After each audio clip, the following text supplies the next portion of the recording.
Shalom, shalom, everybody. Shalom, shalom. Welcome back to the channel. Welcome back to the channel. Yes, shalom, shalom to everybody in the chat. Shalom to everybody that'll be tuning in later. All right. Yes, shalom. All praises to the Elohim. All praise to our Most High. All praises to the Father.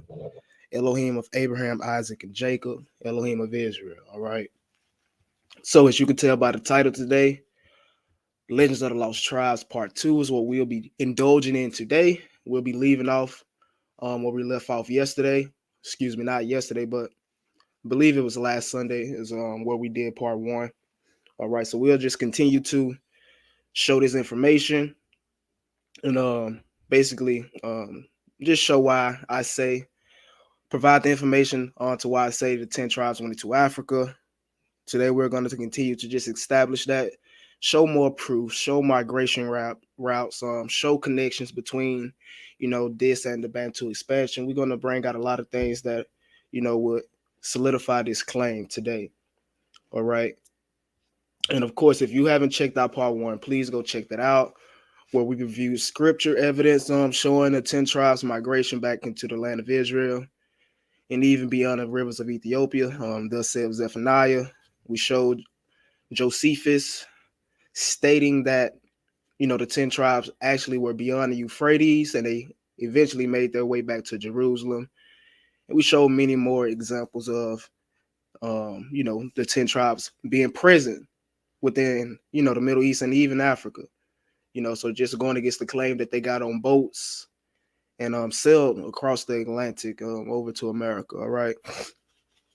So again, we'll be beginning what we left off yesterday, last week. All right, so let me just go ahead and get started, share the screen, and get to the information. All right. And excuse me if I'm coughing a bit today or sneezing. And yes, the Zulus and the Shaka are Bantus. All right, they are Bantus. So again, this is what we left off last time. This section or this part of the video, we'll be reviewing the time coincidences, all right, between the Bantu expansion and times Israelites would have been coming into Africa. All right, so the Syrian exile was circa or around 2,500 years ago to 3,000 years ago, and that's the same for the Bantu expansion. All right, and the deportations happened from around 740 BCE to 720 BCE. Israelites would have been returning and then fleeing into Africa between 700 and 600 BCE. All right, and we posit or we say they went into sub-Saharan Africa. All right, and we also see Bantu Y DNA haplogroup actually considered Middle Eastern or Jewish, and that actually may be getting brought out into. I might actually bring that information out in a later video. Doing a whole video concerning, how we are genetically connected to this so-called Jewish people. All right, but let's go ahead and begin. All right, and we're going to be beginning with my favorite article, hands down. And it's labeled The History of African Gene Flow of Southern Europeans, Levantines, and Jews. All right. And this information we're going to be focusing on within this article is the gene flow within the Jews. All right. So we're going to start in the highlighted section. It says, we also detect 3 to 5% sub-Saharan African ancestry in all 8 of the diverse Jewish populations that we analyze. For the Jewish admixture, we obtain an average estimate date of about 72 generations. All right, so they're saying this ancestry can be traced back in these Jewish groups. They estimate around 72 generations. It says this may reflect descent of these groups from a common ancestral population. All right, this may reflect descent of these groups from a common ancestral population that already had some African ancestry prior to the Jewish diaspora. All right. And this is from the supplementary data within this article. And it's giving us something to look at here. All right. So to look at this, I'm going to start up right here where it says African American. All right. It says African American. We go over here to West African ancestry proportion. All right, the standard error. And we see that around 80%, 79.4% of African Americans actually would descend from those West African populations or sub-Saharan African populations. All right. So we go down here to where we see Syrian Jews, Iranian Jews, Iraqi Jews, Ashkenazi Jews, Sephardic Jews, Italian Jews. One thing to note is that we see our DNA within them, specifically the Syrian Jews, 4%, Iranian Jews, 2% or 2.4, Iraqi Jews, 3.8, Sephardics, 4, so forth, so on.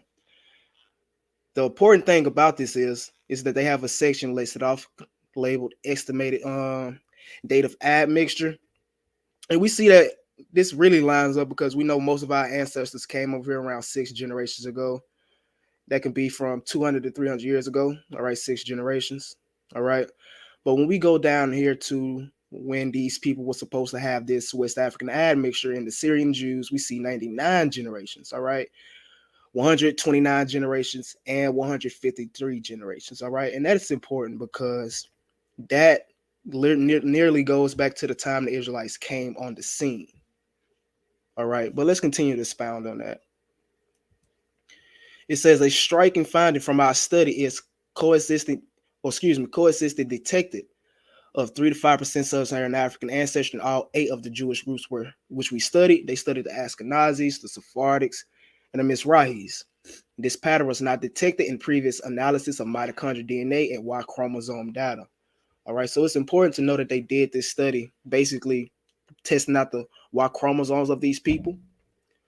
It goes on to say, we estimate that the average date of the mixture of 72 generations, all right? They said each generation, or they're assuming that each generation is 29 years, all right? And it is older than that in the Southern Europeans and other Levantines. The point estimates over all 8 populations are between 1,600 and 3,400 years ago, all right? Again, this means that so-called sub-Saharan West Africans would have been a part of the original so-called Jewish population at its start if it goes back to 3,400 years ago, but with largely overlapping confidence intervals. It is intriguing that the Mizrahi, Iranian, and Iraqi Jews, who are thought to have descended, at least in part, from Jews who were expelled to Babylon about 26,000 years ago, share a signal of African admixture, all right, which we just viewed in that chart. Some of them had so-called African ancestors, which would mean they would have E1B1A. Now, if you look at the rest of the DNA within these Jewish groups, they're all European. So what it seems like we actually had, our ancestors or our people in these areas. And as times went on, people, I guess you can say, converted and joined onto these communities that our ancestors actually started and founded within these locations. That's why we see this so-called 3 to 5% sub-Saharan African haplogroup within these Jewish groups. It says a parsimonious explanation of these observations is that they reflect a history in which many of the Jewish groups descend from a common ancestral population, all right, which itself was admixed with Africans prior to the beginning of the Jewish diaspora that occurred in the 8th and 6th century BCE. All right, and this is when we're saying the Bantu expansion started. And that's just the time we would have this is the time we were saying they would have been coming into Africa. But after that first diaspora, after that Assyrian exile between the 8th and 6th centuries BCE. So again, they're telling us that this sub-Saharan African component would have been a part of these Jews, so-called Jews, before the first Jewish diaspora.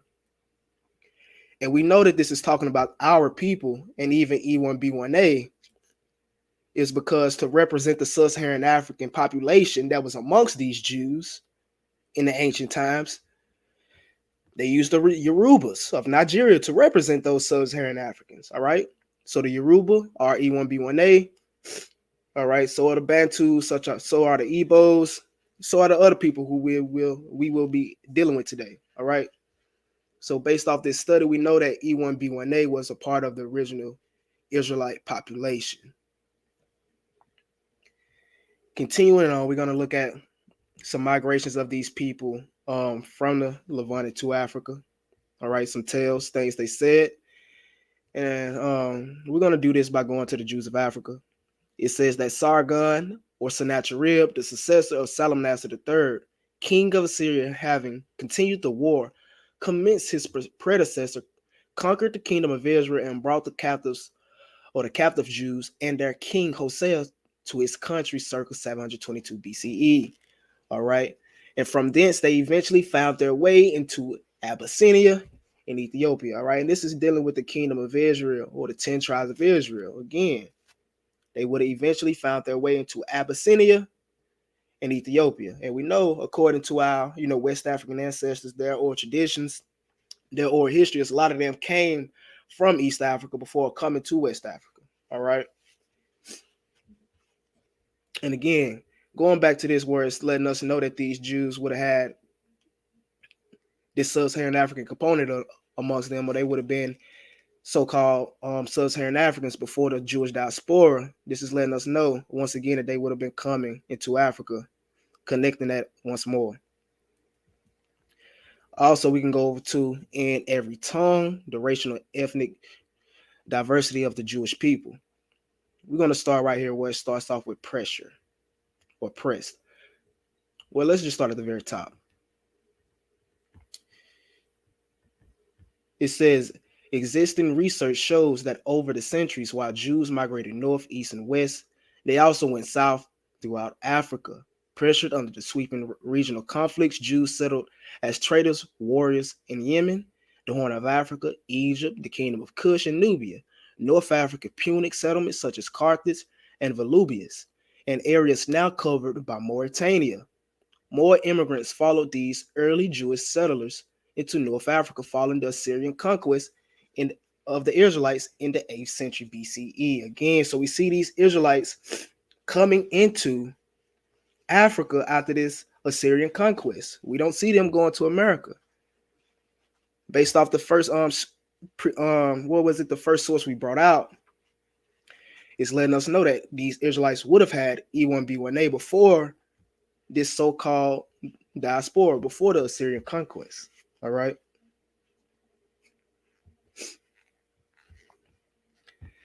And the brother said, Yoruba is how you pronounce them. Thank you, my brother. Thank you for the correction. But it goes on to say, and again, 200 years later, so they came in the 8th century BC, or after the Syrian conquest, and again they came in 200 years later, when Jerusalem was conquered by the Babylonians, leading to the destruction of the first temple. The Jewish presence in Africa began to expand significantly in the 2nd and 3rd centuries of the Christian era, extending not only to the Saharan desert, but also reaching along the West African coast and possibly to some Bantu tribes of southern Africa. In addition, Jewish, Arabs, and Christian accounts cite the existence of Jewish rulers of certain tribal groups and clans identifying themselves as Jewish, scattered throughout Mauritania, Senegal, and Western Sudan, Nigeria, and Ghana. All right, so again, these Northern Kingdom Israelites after Syrian exile, they would have migrated into Egypt, they would have migrated into Ethiopia, North African territories, and made their way down into places like Mauritania, Senegal, Nigeria, Ghana, Cameroon, Congo, things of that sort. This is where they dispersed out into, and we're going to continue to show that. All right, so we got that the Israelites, or the Northern Kingdom, came in after the Syrian exile. They would have dispersed in, or they would have came into Africa via Egypt or Northern Africa, and we also saw that they had E1B1A or sub-Saharan African DNA amongst them by way of the Yoruba. Now that is important because when we look at so-called E1B1A or the sub-Saharan African DNA found amongst those Jews, it is a so-called African lineage that most likely dispersed south from the Northern Africa within the last 3,000 years. With the Bantu agriculture expansion, this is the most common lineage in the African Americans, right, which we showed on a chart earlier. And even if we look at our brother clade, E3B, it says it is believed to evolve in the Middle East before spreading. So it is important to know wherever E1B1B evolved or originated, it's the same thing for E1B1A because they're brothers. They came from the same father. So if E1B1B evolved in the Middle East, so did E1B1A. But looking at the language of what they said about E3A, is letting us know that they dispersed south from Northern Africa, not they originated in North Africa. All right, they dispersed south from North Africa, not they originated in North Africa. And they also placed in this time event around 3,000 years ago, the same time this Assyrian exile would have been taking place. And to show more proof that these people were coming from the Levant, we can look at this source right here. Back to Africa, ancient human genome reveals widespread Eurasian mix. And it lists off what we find is that even West or Southern African populations started showing 6 or 7% of their genome to be West Eurasian. All right, it says, and populations with more Eurasian ancestry, like Ethiopians, also rise accordingly. So this basically means the backflow migration was larger than we thought. All right, so they were saying it's a migration of Eurasians into Africa, basically. So the author stresses that the theory doesn't suggest that Eurasian peoples spread across Africa themselves. Rather, their genomes will have been dispersed by Africans. Many subsequent migrations, perhaps including an event known as the Bantu expansion that began 3,000 years ago. All right, so again, this article right here letting us know that Bantus would have been actually carrying with them genomes or Eurasian genes during the expansion. Again, it says rather that genes would have been dispersed by Africa's many subsequent migrations, perhaps including the Bantu migration. Now, this next article goes into it and says it flat out, I guess you say more simpler. And it's called Into Africa, Ancient Skeleton Sheds Light on Reverse Migration. And the start right here says the ancient migration genome provides a reference for estimating what human DNA looked like on the continent shortly before Eurasians showed up. All right, shortly before Eurasians showed up. It also shines light on African genetic makeup before speakers of early Bantu language spread from West Africa into central and southern regions around 3,000 years ago. Again, the Bantu expansion reshaped Africa's population genetics and may have helped spread Eurasian gene variants throughout the continent. All right. So again, the Bantu expansion reshaped Africa's population genetics and may have helped spread Eurasian gene variants throughout the continent. All right. They were spreading Eurasian gene variants because they were coming from the so-called Levant. And here's a so-called map of basal Eurasians or West Eurasians, and they would be DE, and Bantus would be so-called descendants of these basal Eurasians, and so would Arabs, so would Bedouins, so would other Semitic peoples descend from this basal Eurasian stock. And here's another paper going into the same thing, letting us know that Bantus did indeed spread Levantine or Levant-like or Eurasian genes and ancestry during their migration into Africa, just showing that they did come from outside of Africa. And this is coming from Paleocene North African genomes linked Near Eastern and Sub-Saharan African human populations. It says a more recent link is the spread of Bronze Age-like Levantine, Bronze Age Levantine-like ancestry in Sub-Saharan Africa together with agriculture during the Bantu expansion. All right, so a more recent link in the spread of Bronze Age Levantine-like ancestry in Sub-Saharan Africa together with the agriculture during the Bantu expansion. All right, so once again, we see that these Bantus were coming in from the Levant, bringing in their genomes, bringing in their ancestry and spreading it throughout Africa during the Bantu expansion.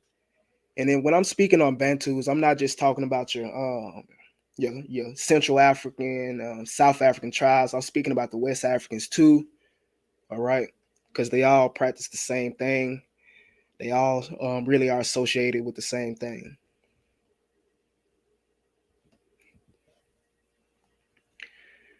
So continuing on, we're going to see that the Bantu expansion is linked between 2,000 and 3,000 years ago. Same thing with the Assyrian exile. We see modeling, looking at this article right here, modeling the contrasting Neolithic male lineages, expansions in Europe and Africa. It says later and more gradual E1B1A expansion into Africa is expected from the spread of cattle herders from the north. All right, so they were coming from the north between 2.5 and thousand years ago, followed by the Bantu expansion to the southern tip of the continent beginning approximately 2.5 thousand years ago, or 2,500 years ago, and ended within the last few hundred years, incorporating a package of Bantu languages, cattle, and ironworking. All right, and that's something to keep in mind. Keep in mind ironworking because we're going to get into that later. And even if we look at Leviticus 1 and 2, it says, speaking unto the children of Israel, and said to them, if any man of you bring an offering into the Lord, ye shall bring your offering of the cattle, even of the herd and the flock. All right, I brought this out just to show that even the Israelites were associated with cattle. They were cattle herders. We know this just based off this verse because it was a requirement for them to bring their cattle as offering. All right, so let's start connecting this Assyrian exile with the time E1B1A would have been coming in, or so-called Bantus, so-called Yorubas, Igbos, things of that sort. And to do that, we're going to go to the genus of the Bantu, study of the Bantu tribes of Africa, with special reference to the agencies of contribute to their civilization. And if we start at the top, it says time coincidence, all right? Time coincidences. The approximate date of the Bantu immigration has been placed as far back as 2,000 years ago, with a likelihood of some centuries earlier. This authority bases his conclusion on linguistic data. The Israelites' exodus from Mesopotamian regions must have occurred about the same time as suggested, as far as we have any means of judging, all right? And that's what we've been saying this whole time, or that's what I've been saying this whole time. Excuse me, the Bantu expansion happened at the same time these Israelites would have been coming into Africa. And that's what they're noticing. It goes on to say coincidence in religion and customs. We mentioned only a few points, those most noteworthy. It goes on to say originally the Bantu and the Hebrews were monotheistic.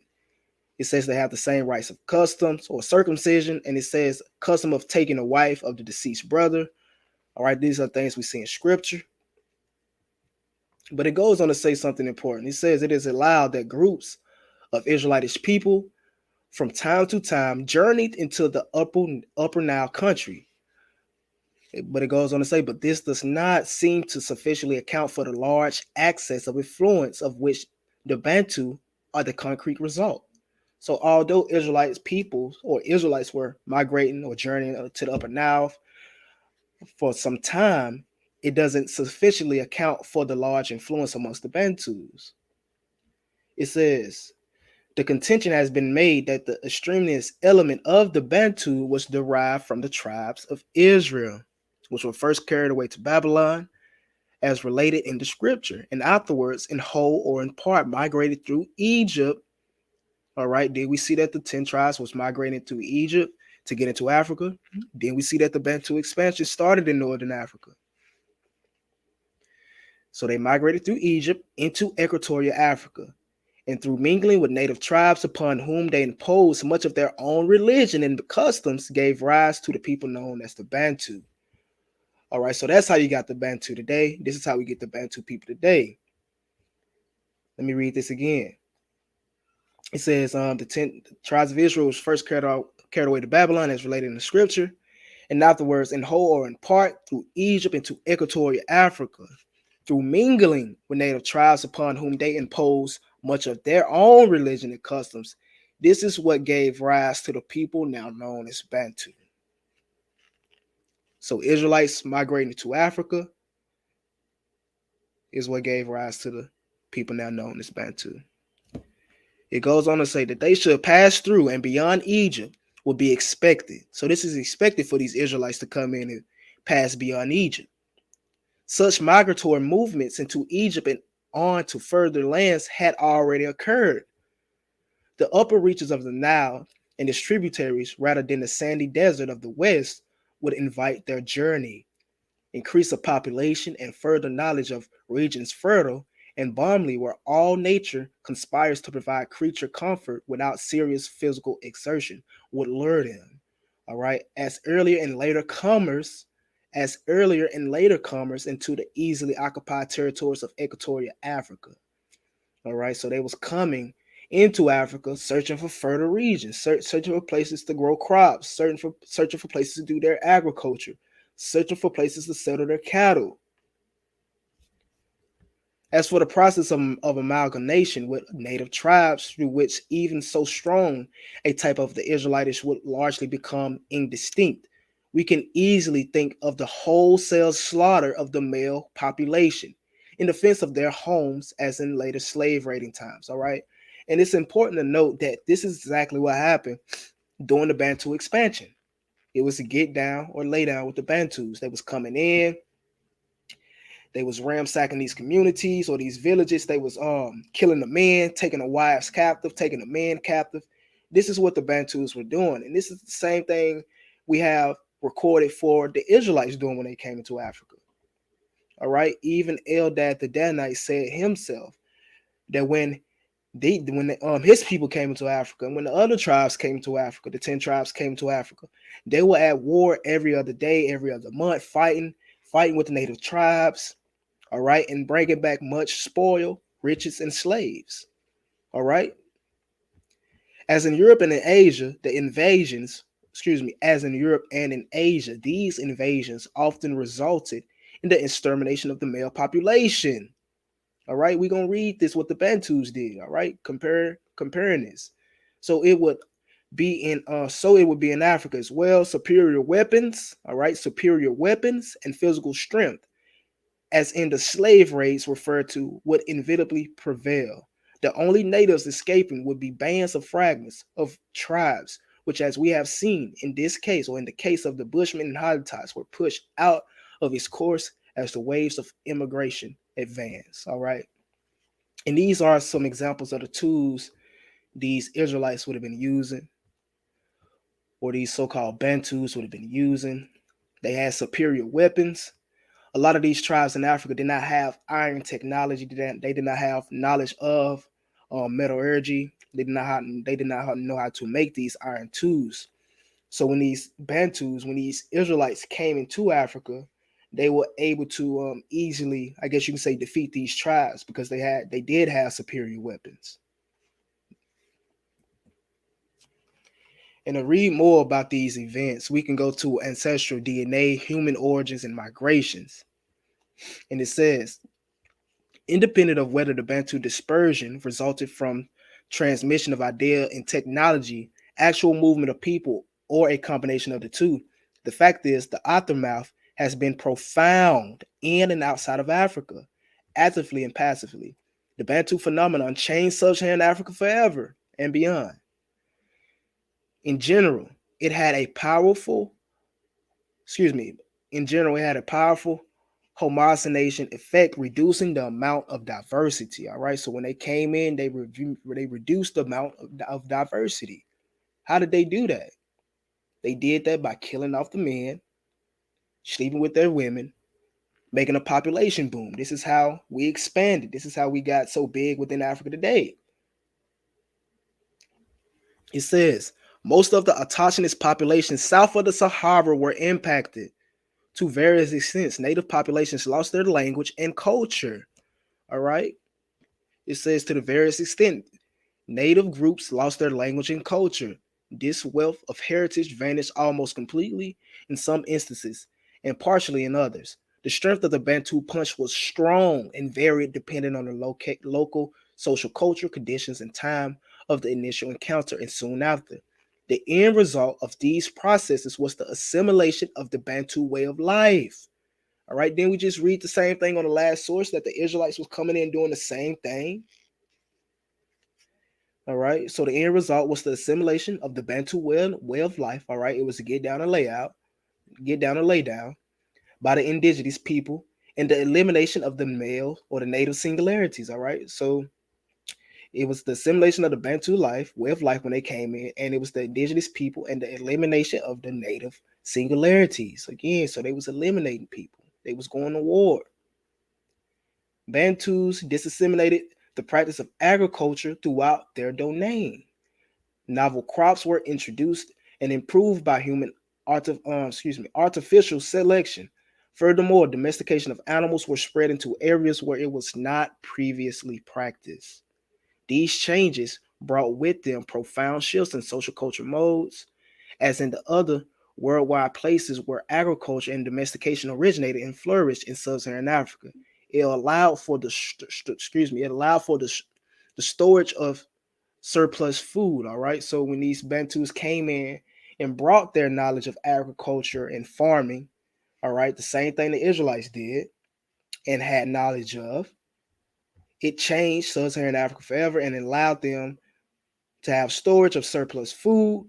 And it says this event had profound consequences. It freed humans from having to search for the substances on a daily basis. And this is how we know we're not the same as these other people that was in Africa. All right. This is how we know we're not from these same people or these native people in Africa, because we were farmers. We did not have to search for our food. We were not hunter-gatherers. We were agriculturalists, and the native Africans were so-called, I guess you could say, foragers, hunter-gatherers. It says the previously practiced foraging way of life demanded considerable amount of time and effort. All right. So again, the Bantu way changed sub-Saharan Africa forever. So now that we got that, and now that we reviewed the coincidences in time regarding the expansion of the Bantus into Africa, and also the Israelites, we're gonna look at migratory routes of these people into Western Africa. Routes they would have took to get into Western Africa.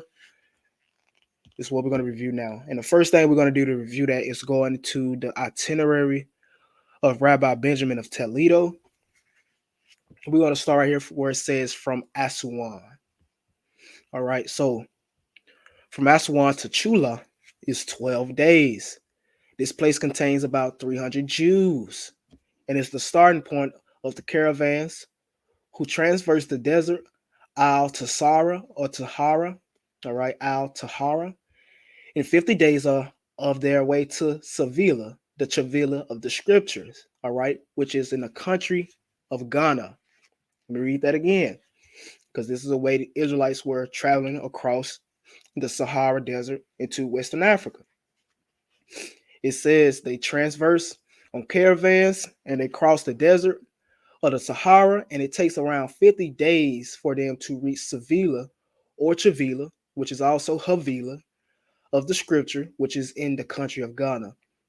This desert contains mountains of sand, and whenever a storm arises, the caravans are exposed to the imminent danger of being buried alive by the sand. All right, and this is the same thing Eldad the Danite was saying, man, when he was identifying the Sabbat Yom. All right, he was saying the same thing, that it's a body of sand, and it was impassable except on the Shabbat. But it goes on to say, those which escape, however, carry iron, copper, different sorts of fruits, pulse and salt, gold and precious stones, and they are brought from thence in exchange. All right. And it says, this country lies west of Cush or Abyssinia. All right. We know west of Cush, Abyssinia would be Western Africa. Again, letting us know that the Havila or the Chavila that they were talking about is in Western Africa, Ghana. And this is a migratory route that Jews would take. As it just said, they will get on these caravans and they will cross the Sahara to get to Western Africa, specifically Ghana, and it'll take them about 50 days. All right, so the next source we're going to go to is the Jewish Herald, and we're going to get some information on some more Israelites in the Sahara and how they migrated there and when. All right, and it says right here with the highlighted, a Russian Jew resident at Maada gave his information concerning a great number of Israelites inhabiting the oasis of the Sahara and dwelling at Bathor, Bisrabi, Turagar, and Busara, and Ben Azab, and Luskas, etc. And I wasn't able to find any of these places when I was looking for them. More than likely, the names of these places just got changed or something like that along the way. But the only thing I believe I was actually able to find was this right here. And it was in the Sahara as well. But it says there are in each of these places as many as hundreds of family, and in some even more. All right. And it's not saying 100 family members, it's saying 100 families. All right. There can be 100 family members in one of these families. So just imagine how many people this is talking about. It says in one place he found 600 families with numerous synagogues and about 100 copies of the law written upon parchment, some of which were more ancient than they had ever seen. All right. And these are people within the Sahara Desert, Western Africa. It goes on to say a Jew who had accompanied a German traveler as far as Timbuktu found near the boundaries of the kingdom of Bambara a large number of Jewish Negroes. Nearly every family among them possessed the law of Moses written upon parchment paper. All right. And we know these are the type of things we would expect to see amongst the 10 tribes or the lost tribes. Things pointing back to the Old Testament, things pointing back to the laws of Moses, because that's what they would have been practicing before the exile.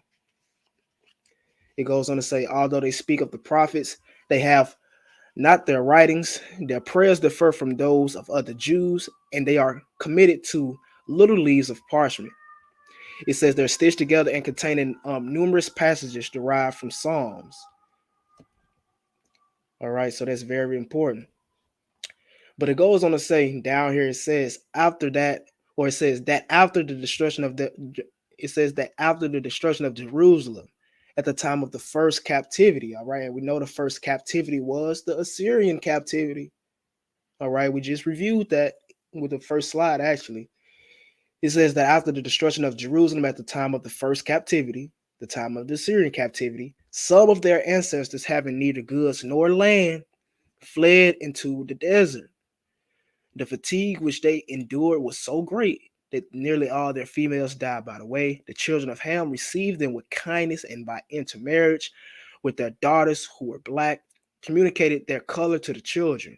These children became generation by generation a deeper hue, and to no difference of color. Now distinguish the children of Shem and those of Ham. The form of their features, however, is very different from that of the Negro around them. All right. So, like these Jews in Western Africa said, specifically the Bambara region, that their ancestors fled from Jerusalem at the time of the first captivity. All right. They fled into the desert. They made their way into Western Africa. All right. And again, we know the time of the first captivity is the Assyrian captivity.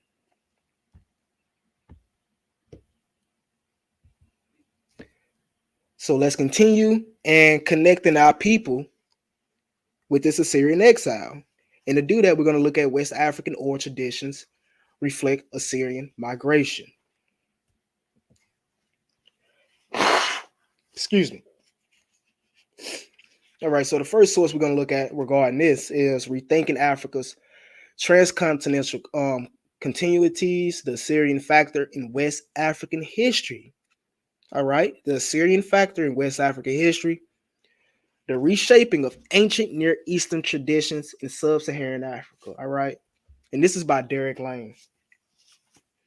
Now, it states that traditions of origin are nowadays rarely taken into account. All right, and we know this to be absolutely true because people like to dismiss the fact that all of our traditions go back to Israel, and all of our oral traditions go back to Israel as well. They don't even take it into account. They just dismiss it. But again, traditions of origin are nowadays rarely taken into account for the reconstruction of ancient African history. On the influence of written material on their content, they are considered to be unreliable. All right. So sometimes these people like to consider people's oral traditions unreliable when you really can't do that. Now, going down to the other highlighted section, it says it further contends that in spite of their widely different forms and names of their heroes, all right, major West African traditions of origins reflect a mass migration that precipitated by the fall of the Assyrian Empire at the end of the 7th century BCE. All right. So we showed you the paper in the beginning showing that these so-called Jews that they tested had sub-Saharan African ancestors prior to this Assyrian exile. Now we're falling all the way up here where we see that so-called sub-Saharan West Africans actually have Assyrian exile or tradition.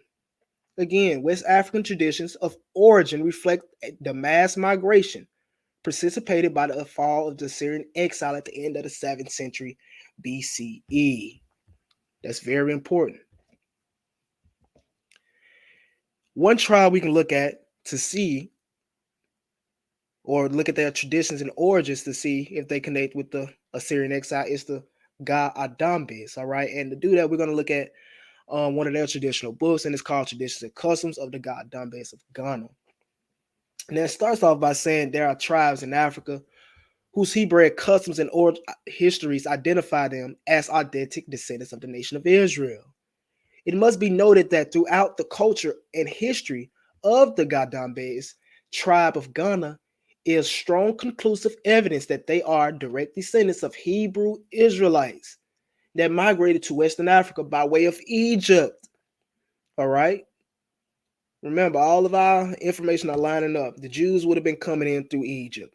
The Bantus or the E1B1A people would have been coming in through Egypt, and then to Ethiopia, and then to Sudan, and then dispersing out from there, like it says, into Lake Chad.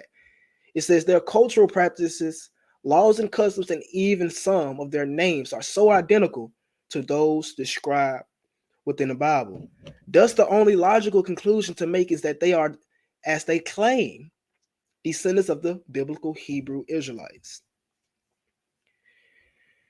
It goes on to say, according to the writings of Eldad the Danite, a famous Algerian author of the 9th century, ancient Ghana was a Hebrew nation which followed the laws of Moses. All right, and we brought out Eldad's story, the last part, so go watch it if you haven't tuned in. The people of ancient Ghana trace their roots to the Jews of the first diaspora of 600 BCE. All right, and if that's true, that's very important because the Mandi, or rather the Soniki people, who are also, I guess you could say Mandi, they both are the same. Well, they come from Mandi. So the Mandi people actually are the people that founded Ouagadougou or Ghana. All right, so if that's true, we got another people that we connected to. But it says, who were forcibly expelled from Israel by the Assyrians. In support of this, Eldad reported that the ancient Ghana possessed the Torah, which was compiled before the Jewish diaspora, but not the Talmud, which was compiled in Jerusalem and in Babylon much later during the earlier centuries of the Christian era. All right. So again, these people would have been keeping Torah traditions. They wouldn't have been keeping Talmud or the Babylonian traditions. They would have been keeping Torah, the laws of Moses, libations, circumcision, sacrifices, things of that sort, purification laws. This is the thing Israelites, the Northern Kingdom Israelites, would have been keeping. It says this probably confirms Gadambes oral history that they were forcibly expelled from Israel by the Assyrians about 640 BCE. All right, so we have oral traditions of the Gadambes that they were coming into Africa around 640 BCE. They tell their story in their song, Awuso Eshiwi Wo, meaning Arabs have expelled us. It says the Syrians or Assyrians were said to have had numerous confrontations with the Gadambes. All right, so the question is, what was the first one? What was the first confrontation if they had numerous? Oral history had it that they passed or they left Israel around the 6th century BCE. They passed through Egypt and probably lived in Egypt briefly. All right, it says from Egypt, the Gadambes went to northern Ethiopia in the Gondar province where the Blue Nile originates. They were led by a high priest known as Wulumo. They worshipped the Nile, and Wulumo became the high priest of the Nile. When they reached their present abode in Ghana, they thought that the surrounding ocean was an extension of the Nile. Hence, the reference made Na or Nia Wulumo. It is Na Wulumo and not Na, probably due to the mispronunciation of the word Nile. All right, so the Gadambes were said to have relocated from northern Ethiopia to Sudan in 640 BCE, following another attack by the Assyrians. All right, and we know this is highly possible or probable because you do have Assyrians in Egypt, in Nubia, and in Ethiopia in the 6th and 7th centuries BCE. So it is highly possible that the Assyrians attacked these peoples or this group again because they knew that they were Israelites. Origins of the Yoruba and the Lost Tribes, Derek Lane. Contrary to other African people, such as also the neighboring Igbo in southwestern Nigeria, the Yoruba never claimed an Israelite identity. Although several authors pointed out the existence of Israelite customs amongst the Yoruba, they saw themselves, or they saw as side effects, they saw these as side effects of Israelite influences and not as the result of direct cultural transfer through migration from the northern kingdom of Israel. All right, and this is what it really was: direct cultural transformation or transfer through migration from the northern kingdom of Israel. It says more recently, re-examination of the Oyo dynastic tradition in combination with a comparison of cultural traits lead to the conclusion that direct links must have existed between the northern kingdom Israelites and the Yoruba. However, owing to the incomplete study of the Oyo tradition, this conclusion did not indicate the precise nature of the historical connection between ancient Israel and the Oyo Yoruba. So, from a comparative analysis of the Oyo dynastic traditions, all right, so if you look at the Oyo dynastic traditions or the Oyo Yoruba traditions and the ancient Near Eastern history, it appears that Israelites migrated to West Africa once we just showed. And it says subsequently to the fall of the Assyrian Empire, and that their descendants survived as the core people of the present day Oyo Yoruba. Indeed, Oyo tradition. Indeed, Oyo tradition. Yoruba tradition reveals that the ancestral Yoruba were mainly composed of Israelites who, in the course of their history, became influenced by Assyrian views of past events. All right, so even if you look in the Yoruba or traditions and customs, they will tell you that they came or they descend from these Northern Kingdom Israelites. Excuse me. Now we're going to look at Igbo history, Hebrew exiles of Erie Kingdom, all right? And this says an estimated number of 400,000 Hebrews left Israel after King Shalmaneser V of Assyria defeated Israel and drove away the inhabitants and rendering their entire land desolate, and arrived in apparent safe territory of Nigeria in about 638 BCE. All right, so we keep seeing these West African tribes linking up with this Assyrian exile for some reason. It says they camped first at Chad Basin in northern Nigeria or northeastern Nigeria from Israel via Egypt, Libya, and Sudan. They left Chad Basin and camped around Zaria area, including the no cultural areas. All right, we're going to get into Noke later on because it is an important place, which we'll review later. But it says some left Zaria / no cultural areas of a new plateau and encamped at Igala or Edom or Edoma. It was obvious at this stage that Hebrew Israelites were heading towards the eastern region in the area where their compatriots, Eri and his descendants, had settled for over 2,000 years. All right, did you just hear what I said? It says it is obvious that at this stage, Hebrew Israelites were heading towards eastern region in that area where their compatriots, Eri, all right, Eri, which you can look up in Genesis, son of Gad, and his descendants had settled for over 2,000 years. All right. So what this author is proposing is that more than likely you had these 400,000 Hebrews coming into Nigeria because they knew that Eri and his children were there and that they had been there for over 2,000 years. That's interesting. Continuing on, Abraham's children. Again, we see that the Nigerian Igbo, whose name is supposedly a corruption of Hebrew, who claim descent variously from the tribes of Ephraim, Manasseh, Levi, Zebulun, and Gad, practice circumcision and loathe to submit to the authority of the ruling class and are known for their business, acumen in technology or technical powers or pros. All right. So again, these people claim descent from Ephraim, Manasseh, Zebulun, Gad, and even Levi. All right. They don't claim descent from Judah. We just saw that it is said that Israelites was fleeing to Nigeria from the Assyrian exile, and we see Northern Kingdom Israelites that they claim they come from, the same people who would have been fleeing from this Assyrian exile. All right. So before we continue, I'm going to play a quick video.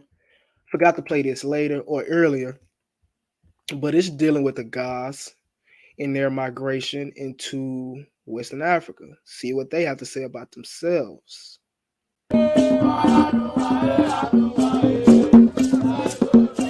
Omowo, as we see it, is where we, the Ghana people, we're looking at getting closer to our forefathers, by invoking them. We invite them to also come and enjoy whatever food we have prepared. Everybody as a Ghana, wherever he or she is residing, will come to his or her family house.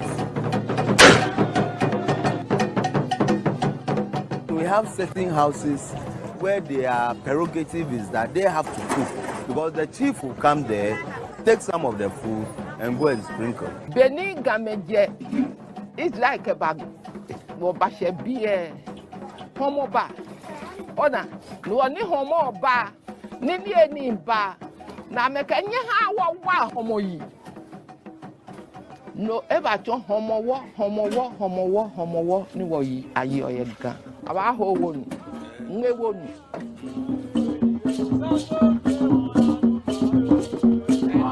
The migration story of the people of the Adangbes was that almost all the ethnic groups in Ghana migrated from somewhere before the early, let's say, 15th century. Okay.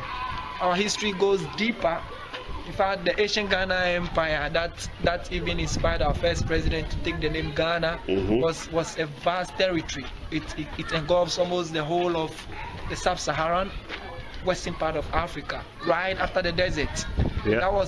That shows you how vast the indigenous people have traveled all the way before they come and settle here. So the different tribes, the different ethnic groups within the Greater Accra got these differences through the migration patterns they used before they arrived here in the place we call Accra. The Adangbes and the people of the Gans, the people who speak Gan, the Adangbe speak a different dialect known as the Dangbe. The Dangbe is like a sister country to the Gan language. And they've written book and they have a history, especially the indigenous people of here have a direct history of migration through Israel. In fact, our festivals we are about to celebrate somewhere in August. It's celebrated, it's known as Homowo. We call it the Houtina Hanga. It talks about some of the history of while they were migrating to this present stage they call La or Greater Accra. They encountered a lot of hunger. Once they made a walk, they transited through Nigeria all the way from Israeli-Palestine border, migrated all the way before they came to settle here. So I'm just telling you this to know how far we came from before we arrived here. So it tells you we have a huge All right, so like they said, it's recorded in their migration history, their oral traditions, that they indeed did migrate from Israel. All right, so let me catch up on the chat real quick. Yes, brother. I commented it right before you said that. So just look again. The link for that should be within the bio or in the comment section. Yes, we all have a lot of West African ancestry. We all do in the States. But some say the Yoruba is Ephraim. Yes, the Yoruba is Ephraim. I wanted to bring that out today, but I'm gonna bring this out in part 3, getting into basically what tribes are amongst these people. Like what tribes are amongst the Yoruba, what tribes are amongst the Igbo, what tribes are amongst the Khan, things of that sort. All right. So what we're gonna find out is that a lot of these people aren't just one tribe. Like we already saw earlier that the Igbos come from Zebulun, Manasseh, Levi, Ephraim, and what else did it say? Gad. we're going to find out something similar about the Yoruba when we get into that. All right. So the Yoruba do have Ephraimites amongst them, and they do have other people as well. But let's get back to this. Continue to bring this out. And the brother said, what is EP252? I'm going to bring that out for you once we get done. But I do believe that it's E1B1A, but I want to make sure, I'm being correct. So I'm going to look that up on a genetic homeland or on one of these haplogroup websites and see which branch that is for you once I finish this up. So if you here at the end, I'll look that up for you. But like I said, we're about to get into some traditions and customs of West Africa, right? The tribes in West Africa. Look at these traditions and customs that these people had, things they did, and how it lines up with what the 10 tribes would have been doing. Again, the 10 tribes would have been keeping the laws of Moses, libations, circumcision, things of that sort again, right? So we're going to go to West Africa, Western Africa, its history, condition, and prospects. And we're going to start at the highlighted. So it says the inhabitants of northern and southern Guinea have much in their religious creeds in common. The acknowledgement of one supreme being, the chief, or the belief in a future state of existence, the presence of evil spirits, the belief in witchcraft, and the use of fetishes as a defense against it. As also many Jewish customs are common in the inhabitants of both these regions of country, all right? And here's right here a picture of Guinea. Guinea with a coast encompass a lot of these lower West African countries, Ghana, Benin, Nigeria, Cameroon, all right? Just to let you know what we're talking about. But it says, mixed up with these pagan notions and customs, there are many obvious traces of Judaism, both in northern and southern Guinea, and in the latter, some adopted traces or unadopted traces of a corrupted form of Christianity, which have probably traveled across the continent from ancient Ethiopia, where Christianity was once firmly established, all right? And we really know that that's not too far-fetched because, again, we do have our people letting us know that throughout their oral traditions, they were coming from Eastern Africa. They were coming from Ethiopia.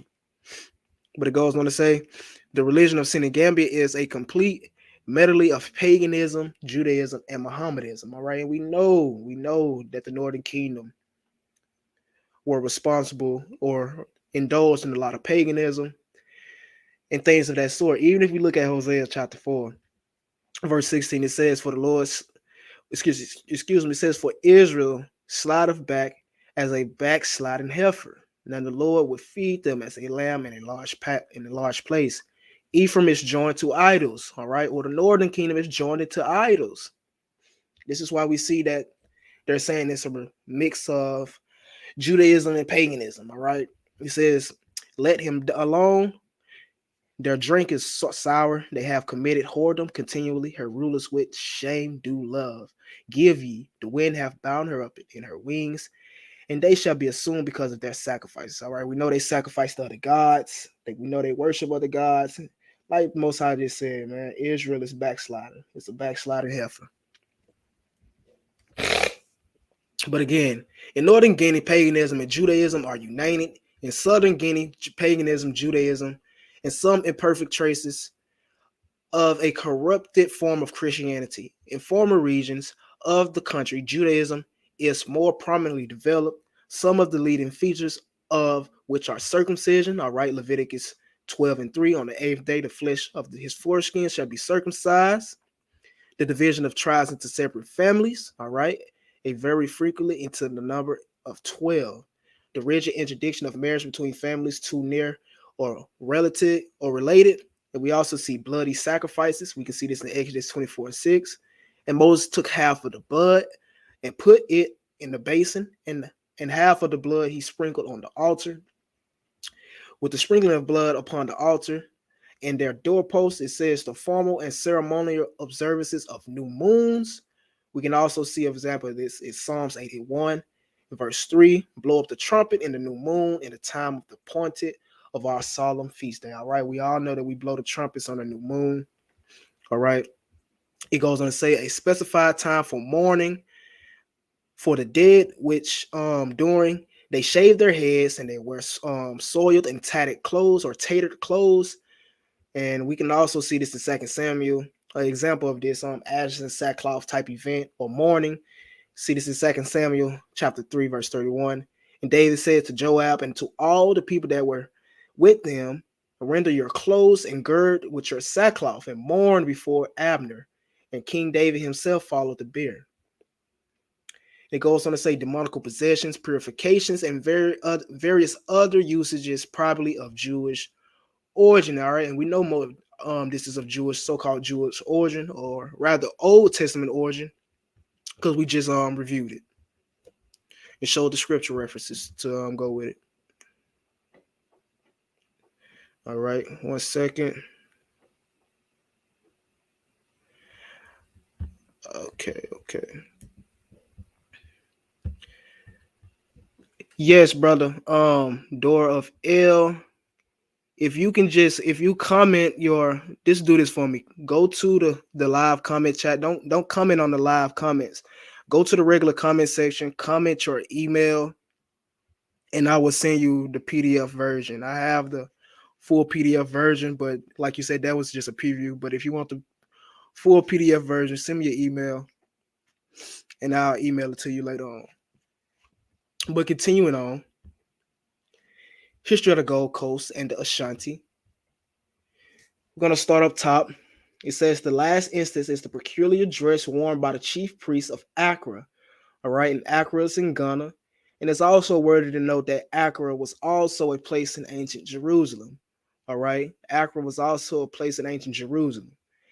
A close inspection of the priest in his officiating guard leads to the conviction that his worship must be of foreign origin, as there is no African nation or tribe ever known to have so adducive in their religion views as the Akras.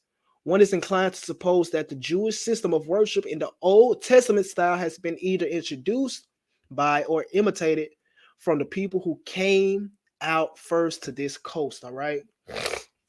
And we saying this ain't nothing but traditions passed down from their forefathers that came to Accra. All right. They not imitating this from somebody. You can't really learn these traditions from somebody and continue to pass these things down on from years and years. You get what I'm saying? This is stuff that they got from their people. This is their lives. This is their way of lives. This is their nature. It goes on to say from the beginning, when not corrupted by the Tasha people, they were strict observers of their religious rites, a religion which appears to be a Jewish one. All right, and this is regarding the gods. But now corrupted by fetishism, they were entirely forbidden to have anything to do with human blood. All right, they were entirely forbidden to have anything to do with human blood. Even when a drop of blood is being shed in an assault or by a boy throwing stones, the king and elders are bound to make a sacrifice by way of purification. All right, so you have to be purified if you're indulging in blood or even touching the blood of humans. All right, like it just said. It goes on to say, we say a Jewish one, which we prove by a few leading facts in the system of these observations. And even if we look at Leviticus 4:14-15, it says, when the sin which they have sinned against is known, then the congregation shall offer a young bullock for the sin and bring him before the tabernacle of the congregation. All right. And the elders of the congregation shall lay their hand upon the head of the bullock before the Lord, and the bullock shall be killed before the Lord. This is an example of a purification. All right. A purification ritual to cleanse the sins. All right. And something else they also did that I found was interesting was that the children are named after their grandfathers, grandmothers, or fathers. All right. Just like we were. During the times of I guess you can say the forming of our nations, or at least back during the time that we were a nation. It goes on to say that circumcision, which is every male child under 6 or 10 years of age is to undergo, and that they even circumcise their slaves. All right, and we know this is a commandment within the Bible that the slaves must be circumcised.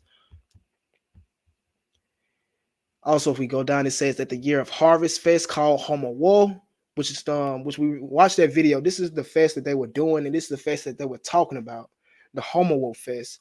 And it says the doorposts on the walls are painted with red clay, similar to what the Israelites did at the Passover. All right, and even if we look to the right over here, we see some examples between the so-called Jewish Passover and the Ga Adambe Homo fest, beginning of the New Year's Abib. It goes on to say the sacred year begins in April for the Ga. This is a household festival for the regarding this, dealing with the Passover. Same thing with the Ga. It's a house feast, and just many similarities and customs, similarities between the Ga and the Passover, the Ga Homo and the Passover. Yes, all right.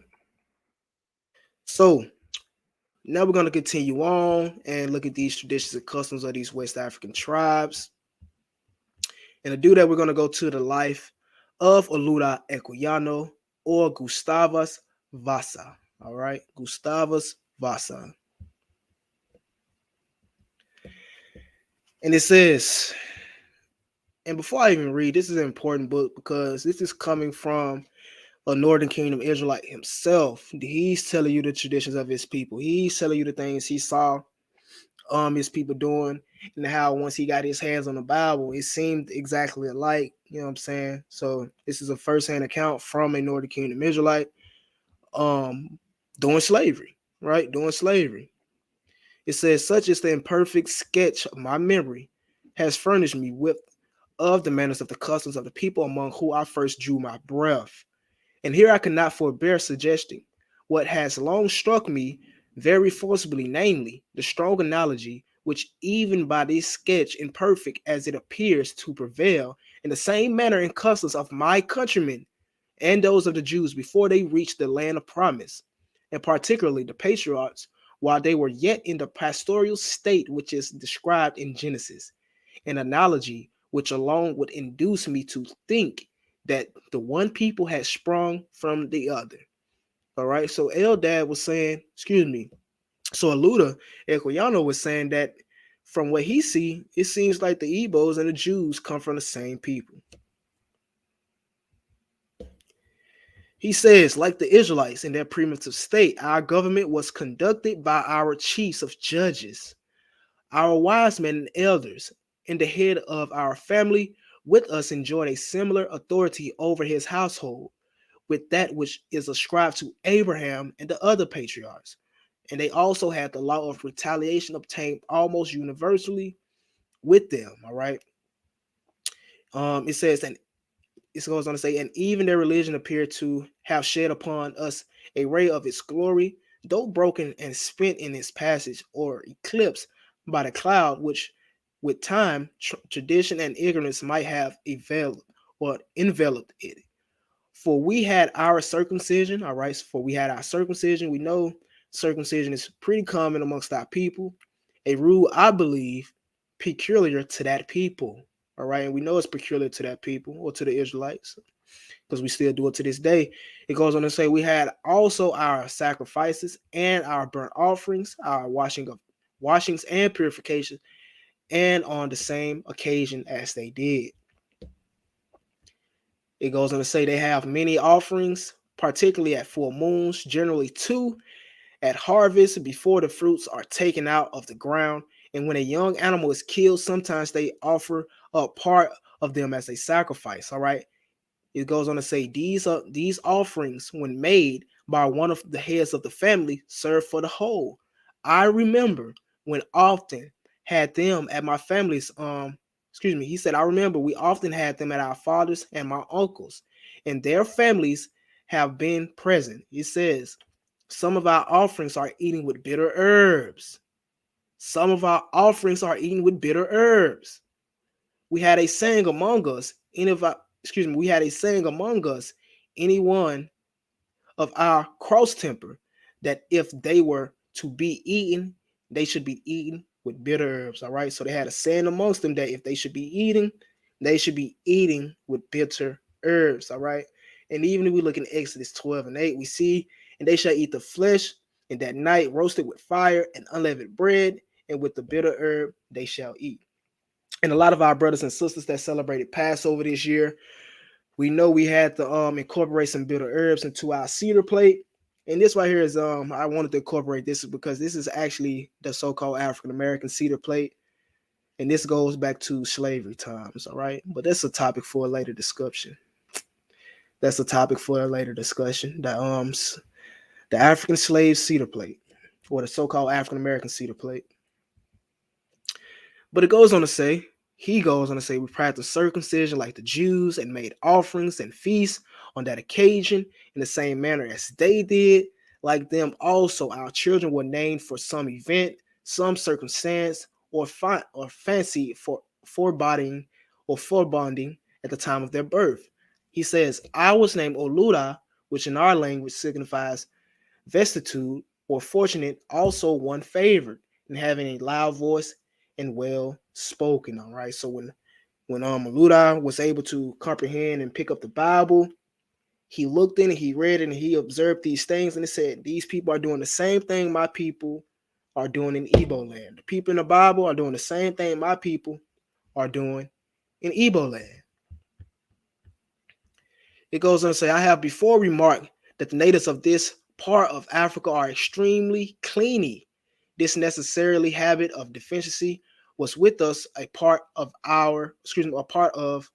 religion, and therefore we had many purifications and washings, indeed almost as many, and used on the same occasions, if my recollection does not fail me, as the Jews. All right, as the Jews.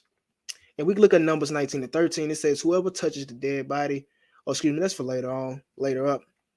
But it goes on to say, those that touch the dead body at any time were obligated to wash and purify themselves before they could enter a dwelling house. So even if you touch the dead body or touch the dead, you are obligated to wash and purify thyself before you could enter into a dwelling house. And again, going back to Numbers 19 and 13, we see this within scripture. Whosoever touches the dead body of any man that is dead and purifieth not himself defileth the tabernacle of the Lord. This is why you have to purify yourself. All right. And that soul shall be cut off from Israel, because the water of separation was not sprinkled upon him. He shall be unclean. His uncleanness is yet upon him. All right. Continuing on. Every woman too, at certain times, was forbidden to come into a dwelling house or touch any person or anything we eat. I was so fond of my mother, I could not keep from her or avoid touching her at some of those periods. All right. So he couldn't even avoid touching his mother at some of these periods when she was on her menstrual cycle. It says, in consequence of which I was obligated to be kept out with her in a little house made for that purpose till offering was made, and then we were purified. All right. Are we listening to the words that Eldad is saying? These are Old Testament traditions. This is before slavery, or during slavery when he wrote this. Leviticus 15, 19 through 23. And if a woman have an issue, and her issue is in her flesh, be blood, she shall be put away or apart 7 days. And whoever touches her shall be unclean until the evening. And everything that she lieth upon in her separation shall be unclean. Everything also that she sitteth upon shall be unclean. And whosoever touches her bed shall wash his clothes and bathe himself in water and be unclean until the evening. And whosoever toucheth anything that she sat upon shall wash his clothes and bathe himself in water and be unclean until the evening. And if it be on her bed or anything whereon she sitteth, when he toucheth it, he shall be unclean until evening. All right. So this is what Eldad, I keep saying Eldad, but I mean Oluda was just explaining.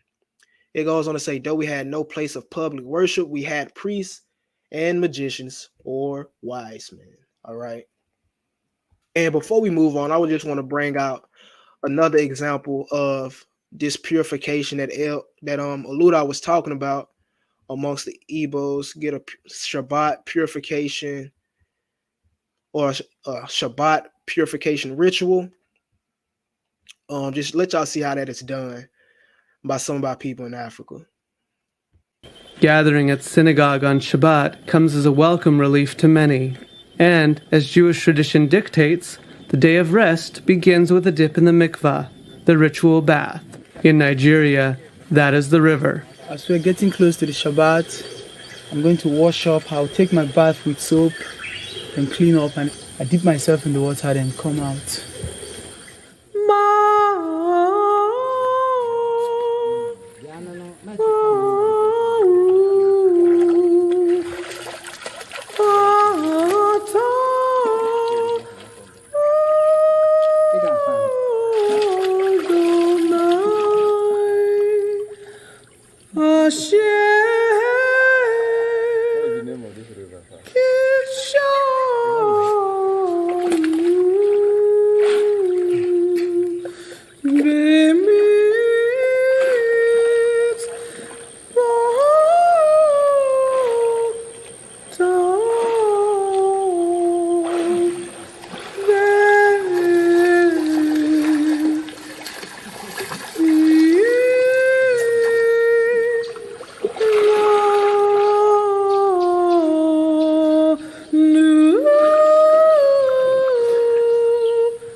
Once it is performed, you are assumed ritually clean, and you are therefore free to participate properly in the Shabbat.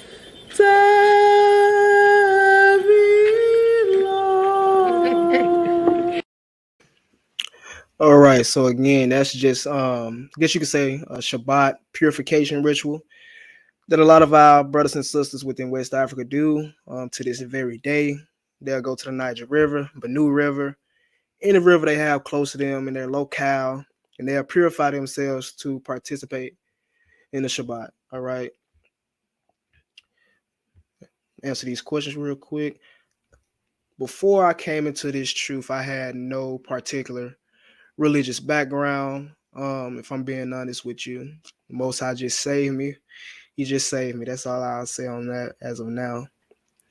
Brother says Christianity was a tool used by colonization by Europeans. Why do our people still follow it? I do not know, my brother. I do not know. But I do agree modern day Christianity is indeed a tool used to oppress black people, oppress Israelites rather, and keep us, I guess you can say, down. Even to this day, a lot of our people are still suffering the delusion of Christianity. But Most High willing, he'll send that spirit off of them. Continuing on, though, the Yoruba-speaking peoples of the slave coast of West Africa, we see something else very interesting in this book. It says, for a follower of God to violate the day of sacrifice or sacred, let me start. It says, for a follower of God to violate the day sacred to that God is a serious offense among the Tasha, Ga, Ewe, and Yoruba tribes. All right. As to break the Shabbat was among the Jews, as it was with the Jews, it is punished with death. The notion being that if the honor of God is not vindicated by his followers, they will suffer for the neglect. All right. So I really just brought this out to show that Shabbat observance was amongst all these tribes within Western Africa, specifically the ones that they named, such as the Gas, the Airways, the Yorubas, people who would so-called descend from those Assyrian exiles that we brought out earlier. And even if we go to the religion of the Yorubas, especially in relation to the religion of ancient Egypt, we see that it mentions that dealing with the sacrifices of the Yoruba, one cannot but be struck with the resemblance to some of the Hebrew sacrifices. Among the sacrifices described above are those which resemble the Hebrew sin offering of the Day of Atonement, the scapegoat, the Passover, the heave offering, and the consecration of the priest and the cleansed leper. All right. So again, these are traditions, Old Testament traditions, laws of Moses, things Northern Kingdom Israelites would have been keeping before the first diaspora. All right. And also remember, they used the Yoruba DNA to show that sub-Saharan ancestry in the Jews.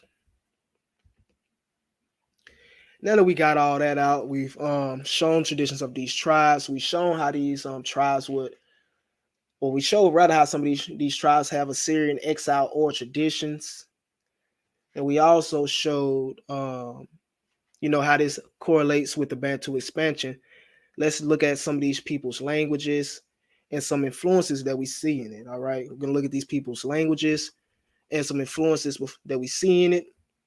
And before I do that, I'm going to play one more video regarding traditions and customs within Western Africa. All right. So to find ancient Israel in Africa, you should look for people who have the libation pouring or drink offering as part of their culture. This lead from Isaiah 30 narrows the search to Central and West Africa, where libation pouring plays a big part in their culture and customs. Let's watch this video and pay attention carefully to what the priest is saying.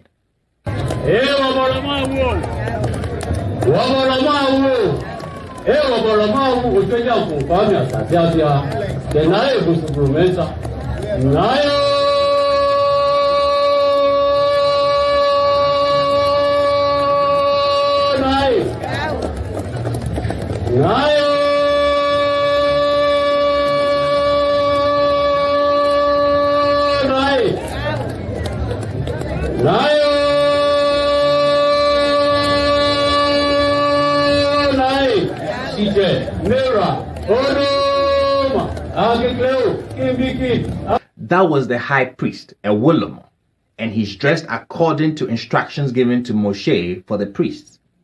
The first thing he does, if you notice, was he raises up the alcoholic beverages and then uttered these words. Wobolomawu, our creator Mawu, our creator the Most High. You see, we have kept these customs since the Most High gave them. We don't just quote scriptures. We show you scriptures.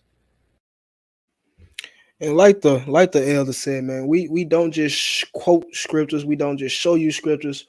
We show you scriptures. All right. We showed you the traditions of these peoples and how they are living out scripture within their traditions and customs. All right. So again, all these West African tribes and Central African tribes, majority of them keep these ancient Israelite traditions. And that's just because they descend from these people. All right. And again, we're about to look at a couple tribes, languages, and things of that sort. And to do that, we're going to start off within this book, The Origin of the Bantu. All right. So we said the Bantu migration started out the Assyrian exile. So we're saying these people would have been descendants of Israelites coming from Assyria. And that's important because it kind of mentions something about that in this book, which we will see. It says there's, as every Bantu scholar knows, a very strong Semitic element in several of the Bantu languages. All right. So again, before I even go on, it's important to note that every Bantu scholar already knows that it's a strong Semitic element within the Bantu languages. All right. And it goes on to say, and a strong Semitic physical element, which cannot be purely Arabian origin. It's very noticeable in some of the Bantu tribes living in the neighborhood of the River Niger in West Africa. All right. It goes on to say, there is, however, an older Semitic element in some Bantu languages which cannot be referred to Arabic, and which I am convinced is of Assyrian origin. All right, we should expect to see Assyrian influence, Assyrian dialects within the Bantu language if these people came into Africa following the Assyrian deportees, following the Assyrian exile. The most striking instance is found in the Shona language spoken by the Moshonas, as they call themselves, the Makalanas. All right. The following short comparative list will show how strong a relation apparently exists between the Assyrian and the Shona language. In some instances, the relationship is so remarkable as to make a direct Assyrian influence, as it were a Siniquanon. All right, so to the left is Shona, to the right is Assyrian. Pishana, we see Pishanu, all right, a severe pain, to cause trouble. All right, we see Semat, plant, we see Semu, a plant. We see Nsimba, power. We see Suba, to grasp firmly. Bisu, to produce. Basu, to be. All right, I'm not going to read all these, but I'm just reading over some of these just so you can get the idea of these similarities and how a lot of these Bantu words may be of Assyrian origin, like this person is pointing out. And that would even itself show at some point these Bantus were in contact with these Assyrians. We see pinga, to be mad, and pinga, to be mad. All right. Continuing on to the next page, more words and things over here. All right. Dabira, to answer. Gabru, to answer. Imanda, anger. Mamu, anger. Nzimba, say something to fly. Nzumba or Nzumbu, fly. All right. Naku, to be beautiful. Nasku, to be beautiful. All right. So there's a lot of words that we can look at and see that they probably have similarities and correlations. All right. Simga, to fix. Samu, to fix. Suita, to draw. Shuta, to draw. All right. So there's a lot of similarities. It goes on to say, perhaps this is one of the strongest proofs concerning the relationship of Shona and Assyrian. All right. It goes on to say, but except in a few tribes who have turned Mohammedan, the word Allah for God is nowhere to be found in Bantu dialects. All right, let me read this from right here so we can get some context on what this is saying. It says, if the word was the only Semitic word in the first name language, one might feel inclined to ascribe it to Arabic influence. All right, but in this case, this can scarcely be done, even admitting that at a certain time in their history, the Mashona came in close contact with the Arabians, which is highly probable. But except in a few tribes who have turned Mohammedan, the word Allah for God is nowhere found in Bantu dialects and even in Swahili. All right, so even though people try to say they got their Semitic dialects or their Semitic languages, their Semitic influences from Mohammedans or Muslims or Arabs, you can't even find Allah as the name that they call the Most High.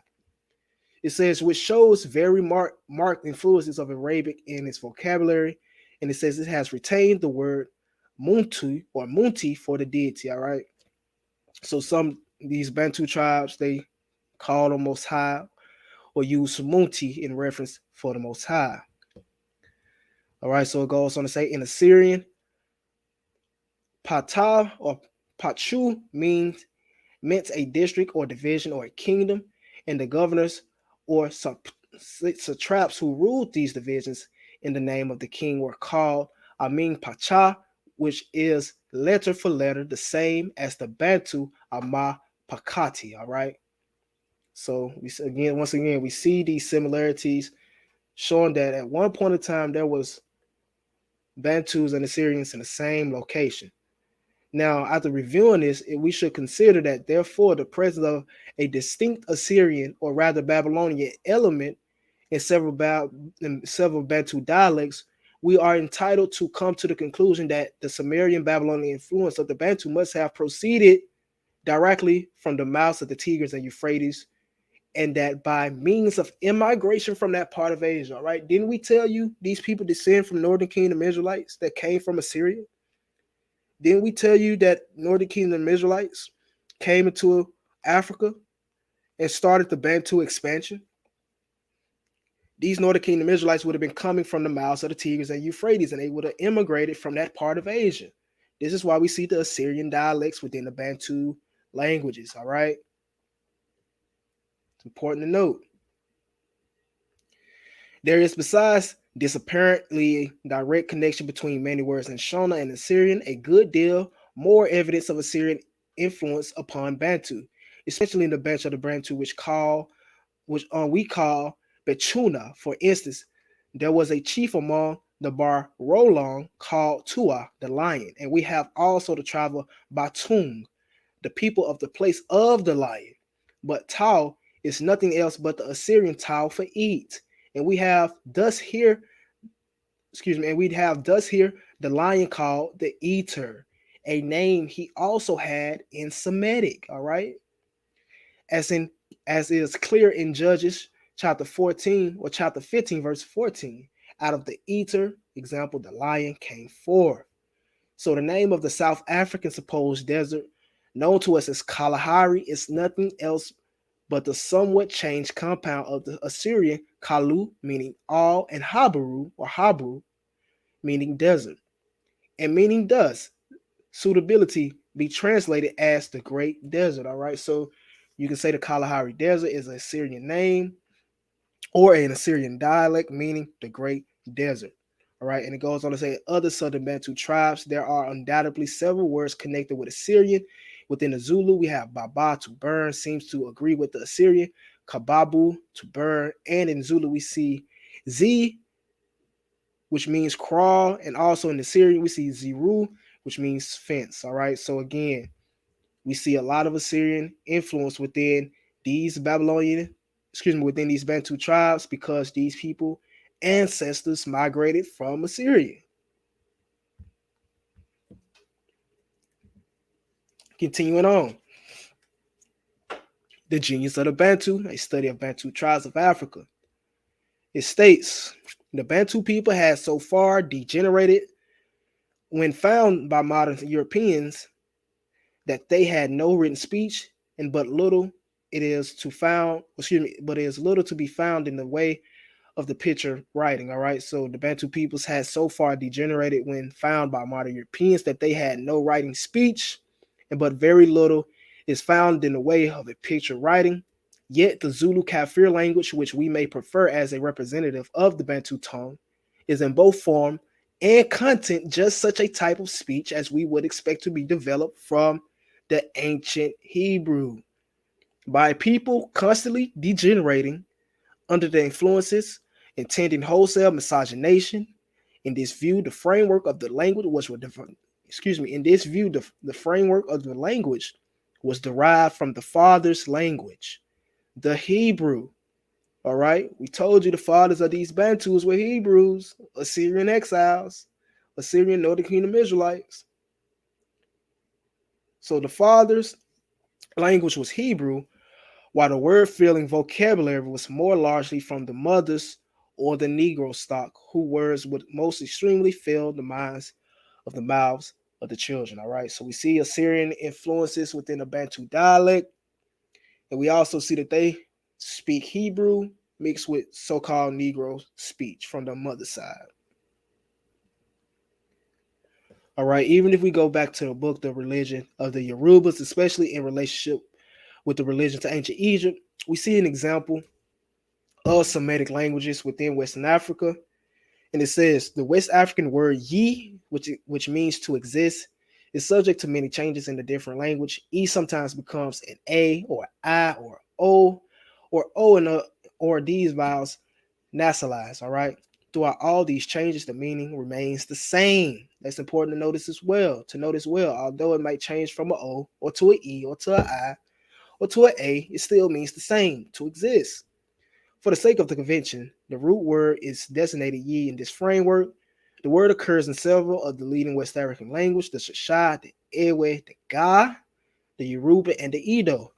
The vowels of the word is subject to modifications in the different languages to indicate shades of meaning and may be replaced by any of the other vowels of these vowel nasalized. All right, J sometimes replaces the Y, and the nasal sound sometimes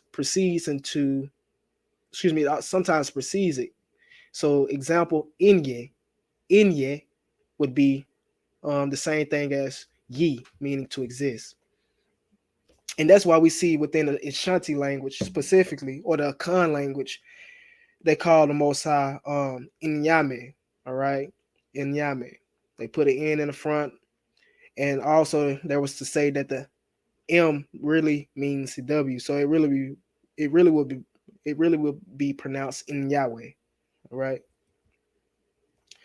But it goes on to say that it is quite possible that this word is of Semitic origin, all right? And we know this word is of Semitic origin. And it goes on to say that it comes from the root word which means to live or to exist, which it does. The Hebrew word for to be or to exist is hayah. The first part of the word is ha, which varies when the verb is conjuncted and must have been left out when the word was adopted by the people who afterwards migrated to Western Africa. All right. So again, they're letting us know that this word is of Semitic origin, and these people that speak it now must have dropped the ha in haya when they first migrated to Western Africa. All right. So again, just showing that these people do speak forms of Hebrew. They do speak Semitic languages. They do have Assyrian dialects within their tongues. All right. Showing that migration from that location. And here's a look at the Igbo language compared to the Hebrew. We see Abia, Abia State, Aba, also written as Aba. It's a town in Igbo land. All right. Just going through showing this language. Just a few examples. We can take it to another group known as the Dan. These people are a Mandi group, all right? The Dan or the Mandi group. Want to find out more information on the Mandi or the Mandinka? Go check out the Mandi Israelite history videos. All right, but we see in Hebrew, phonetic Hebrew, Amin. In the Dan, Amina. All right, Adonai, Adonai Ngun. All right, just showing that these people at one point in time did descend from these people. And, you know, over time, these people languages would have changed a little bit. All right. It wouldn't be the exact same thing, especially after mixing with other tribes, or mingling, taking on these people's customs, cultures, speaking their language as well. You know, it wouldn't be spot on perfect. All right. It wouldn't be spot on perfect, at least not every single word that we see. And here's another page showing that Kohen, Kohini. All right. Yahweh, Yahweh, Yehovah, Yehovah, Beni, Beni, Torah, Ton.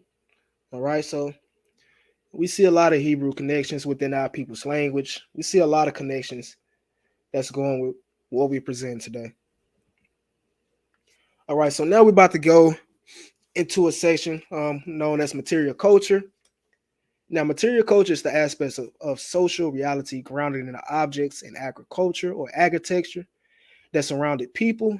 It includes the uses of consumption, all right, consumption, food products, agriculture, creation, all right, metallurgy, iron, sculptures, things of that sort, and trade of objects, as well as the behavior norms and rituals, all right. So we already showed the Israelite rituals or practices amongst these people that the objects create or taking part, all right. So the thing is about material culture. Material culture just doesn't say, oh, you're Israelite because you brought this into Africa or you do this. What it's doing, or what is rather showing, is that these people did indeed migrate from the Near East because of the material culture they have. Again, so it's just supporting their claims of being Israelites. It's not saying that they're Israelites, but again, it's supporting the claims that we are Israelites because we're bringing in foreign material culture. We're bringing in things that was not in Africa until we showed up. All right, we bring in things that are from Western Asia, so-called the Middle East. All right, and let's review that. And the first book we're going to go to is Ancestral DNA, Human Origins and Migrations. It says Bantu speakers were responsible for the introduction of these livestock, but it is known that they, but it is known as they migrated south, they took with them at least two species of cattle, the humpback boys Inca and the flatback boys Taurus, as well as chickens and goats. All right, so it's important to note that goats aren't native to Africa. It's important to note that chickens aren't native to Africa. And it's important to note that the humpback and the flatback Tauruses are not native to Africa. These are all Western Asian, species, so-called Middle Eastern species. And the first people to actually eat chicken, it wasn't even people within Africa. It was so-called Israelites. All right, so Israelites were the first people to eat chickens. And we see so-called Bantus or Israelites bringing chickens into Africa. Together with the importation of cattle and sheep into Bantu dominion, a new pottery tradition known as Bambanta, which emerged. This early pottery tradition, characterized with thin walls and parallel lines, predates the Yuri and Longwa styles discussed earlier. It says the Pata or the Bambata pottery dispersed southward with the Bantu migrations. Again, just letting us know that these people came in south, all right, south from the north. It goes on to say these early Bantus also brought with them agriculture technology, which included crops such as bananas, not indigenous to Africa, yams, not indigenous to Africa, coconuts, not indigenous to Africa, sorghum, millet, cowpeas, and melons, not indigenous to Africa. All right, and indigenous to iron and copper metallurgy. Although these domesticated species were transported by their Bantus along the eastern and western African shores or streams, many had origins outside of Africa. All right, so the things that they were bringing in had origins outside of Africa. Like it says, it's telling us that the humpback cattle was from India, and the chicken, bananas, coconuts, these were all imported from Southeast Asia. All right, like we said, these Bantus were bringing in foreign material culture outside of Africa. All right, so now that we got that out the way, we're going to take it over to Western Africa, and we're going to deal with horses. All right, we're going to deal with horses because horses is something that is not indigenous to Africa as well. And we're going to see that Israelites are being identified with the users of horses. So this could have been something that they brought into Africa during their migrations. These particular horses, we just saw that the Bantus brought in a particular fruits, vegetables, and animals as well that was not native to Africa. But it says horses must originally have been introduced into the Yoruba area from the countries to the north, but the date and circumstances of their introductions are uncertain. All right. Fisher, on the other hand, cites Oyo as one of the group of states to the south of the Central Sudan whose traditions of horse keeping were, he argues, ancient and independent on recent northern influences. All right. So the traditions of horses within the Yoruba land or Oyo Yoruba was basically, I guess you can say, ancient traditions, as he said.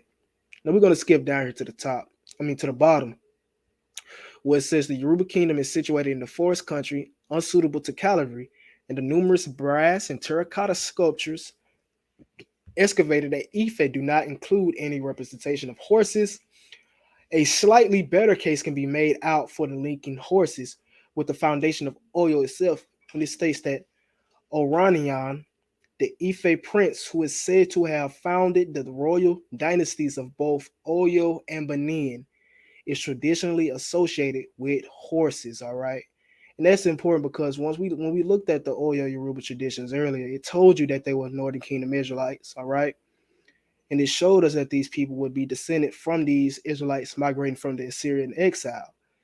So with that being said, these horses would have been brought in at this same time again if they were here with Oranian during its founding. It goes on to say Benin tradition indeed maintains that the first horse in Benin was brought by Aramian. All right. And again, Aramian is one of the people that led the Yoruba into Western Africa. If you haven't checked out that Yoruba Israelite video. Continuing on, the Black Jews of Africa, we're going to see something similar with another people. All right. And it says in Mauritania, according to Arab sources and certain oral traditions of Western Africa, the first inhabitants of Western Africa were the Balfour, all right, whose Jewish origin is magnetic and controversial. It goes on to say, one might assume that the Balfour Empire existed several centuries before Islam. It says that these Balfour seem to have introduced the cultivation of palm trees, horse breeding, new irrigation methods, and metallurgy. All right. So these Balfour, these are actually Mendi people or Soniki, Mendi people. It says they introduced cultivation of palm trees, all right, a certain type of agriculture, horse breeding, all right. So they had horses, same thing as the Oyo Yoruba, and new irrigation methods and even metallurgy, the same thing the Bantus were responsible for, metallurgy, things of that sort. And this also goes on to say that the Balfour were the first ones to plant palm trees and to dig deep and large wells. All right. So again, we have people known as Jews that are associated with horses and horse breeding, and even metallurgy, as it's stated right here. All right, so now that we got that, continuing on to the Nigerian virtual Jewish history tour, and we're going to deal with the Hebrews and the note culture. All right, Hebrews and note culture. All right, so it says that ancient Israelis migrated from the Arabian Peninsula through Egypt, Ethiopia, Kenya, and Sudan. No one is certain when ancient Hebrews first immigrated from the Middle East and settled in Western Africa, but it is thought that they began to arrive after 202 BCE, the date associated with the arrival of iron-working civilizations in Western Africa. All right, so this is important because we see that Israelites or Hebrews are associated with the arrival of ironworking in Western Africa. So let's continue to dig into that. And again, I'm saying that these Israelites or these Northern Kingdom Israelites would have been bringing this information and this technology of ironworking into Western Africa. Again, International Journal of Trade and Commerce. It is thought that similarly displaced ancient Hebrews, all right, began arriving in West Africa before 202 BCE, the day associated with the Noak civilization. Once again, right here, picture to the right. Example of what Noak is, and it encompasses much of Igbo land today. So, Encyclopedia of the Ancient World, it says the Noak culture, which lasted about the 6th century BCE until the 1st century AD, was the earliest known ironworking community in West Africa. The Noak, they also grew sorghum and kept herds of cattle. All right, and we just saw on the last source that it is thought that the Hebrews were the ones who brought this iron technology into Noak, West Africa. All right, continuing on to the next source, global connections, political exchange, and social life in world history. We're going to start at the very top. Iron spread throughout sub-Saharan Africa, mainly from Western Africa. All right, the best documented early site of West African iron making is at Targa on the Josh Plateau near the Niger River Bend in what is now today central Nigeria, where at least 13 iron furnaces were operating, the oldest dating from 600 BCE. Again, this is the time we say these people would have been coming into this location. All right. We showed you the ancient peoples of Western Africa. We showed you the ancient peoples of Eastern Africa. All right. And a few videos we did back, and we're not related to them. We would have came into this place, or we would have started coming into these places around this 600 BCE time period. It says from this region, iron making spread throughout sub-Saharan Africa, throughout the Targa, and other early sites belong to the No culture. The main carriers of this new technology were Bantu-speaking peoples who incorporated iron into new model of agriculture mixed with pastoralism and feasible, where it was feasible, which they spread throughout the continent. All right. So we see that these Bantus are responsible for this ironworking. In most areas, they became the pioneer farmers, introduced agriculture for the first time. Second, iron became available early in the migrations. By 400 BCE, Bantu farmers were using iron axes to fell trees and iron hoes to plant crops and control weeds. All right, and this is why we say really West Africa is arsenic, because during the Green Sahara, you could not really penetrate the Sahara. The people didn't have the right material. The people didn't have the right tools. These tools didn't start coming up on the scene until the Bantus did. These are the people who actually had the tools and the materials to chop down these thick forests and things like that to migrate, because they had iron technology. They had different things of metallurgy, opposed to the native Africans. The new iron implements have made Bantu agriculture much more productive than ever before in the early stage in the migration process. The age of iron and the age of agriculture were synonymous, all right, with the arrival of Bantu-speaking peoples throughout the sub-Saharan Africa, all right? So we already established earlier that these Bantus would be Israelites, all right? We showed the connections, we showed the language, and we see that these so-called Bantu Israelites are associated with ironworking. Continuing on, beyond Eurasia, the technology in Africa, the Americas, and Oceania, in pre-modern times. All right.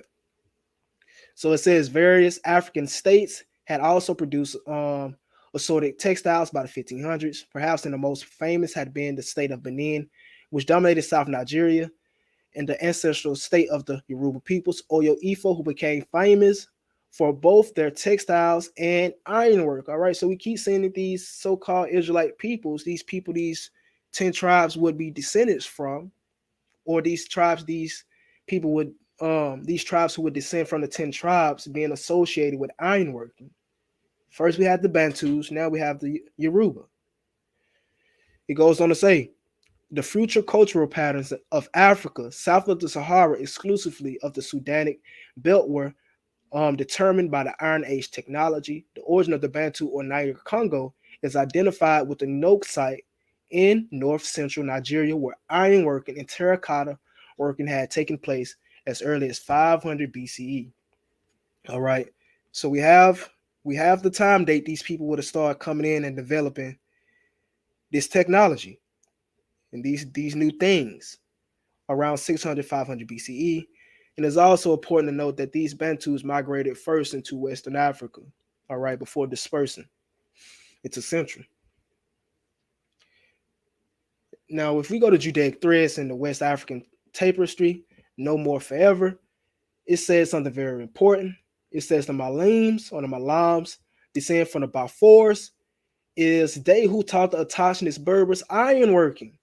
They were Jews of race. So again, we have Jews teaching Berbers ironworkings. All right. These Balfour, they are Mandi, they are E1B1A. The Malams make and always have made the works of art. One calls them Yahoos because after legend, only the Jews in Mauritania were the Artricians, all right? So again, these Jews taught ironworking to the Berbers. So we see that this so-called material culture is associated with all these groups in Africa who would descend from these Northern Kingdom tribes.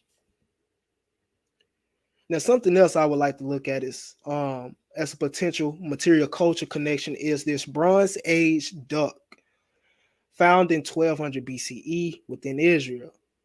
Now, it dates back to 1200 BCE, but it's found here recently.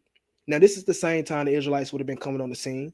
So it's an ivory pyxis in the shape of a duck used as a container or a consecrated oil or cosmetics, all right? And this is from a tomb of the late Bronze Age in Beth Umar between Bethlehem and Hebron. This is in Israel, all right? Now, that is important because we see a similar, I guess you can say, form of this within Western Africa. And it's called the Sankofa, all right? So the Sankofa bird is actually a symbolic Ghanaian expression that represents a bird whose head is looking back while holding on an egg in her beak, which is her future. Her feet facing forward also symbolize moving into the future. The Sankofa represents the old African adage.